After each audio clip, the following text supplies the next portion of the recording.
त्यही जीवनभरको लागि सम्झेर जन्म जन्मको त्यही पुण्यले तपाईँलाई सुखी होस्, निरोगी होस्, आयु आरोग्य होस्, तपाईँले मनोकामना राम्रो राम्रो गर्नु सकोस्।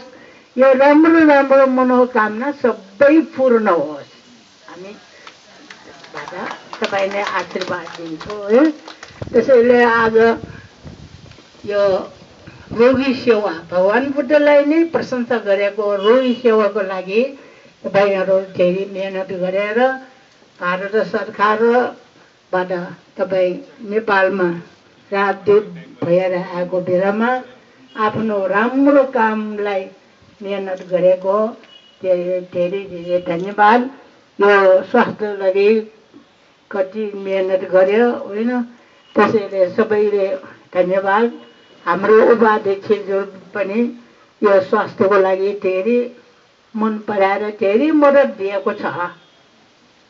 त्यसैले उहाँलाई पनि आयु आरोग्य होस्, तपाईँ सबैलाई आयु आरोग्य होस्, राम्रो राम्रो काम गरेर आदो कल्याण, मध्य कल्याण, पर्यवसान समेत कल्याण हुने काम गरेर जन्म जन्ममा सुखी निरोगी भएर एक दिन सबै दुःखबाट मुक्त हुने मोक्ष प्राप्त गर्नु सकोस् भन्ने प्रार्थना गर्छु।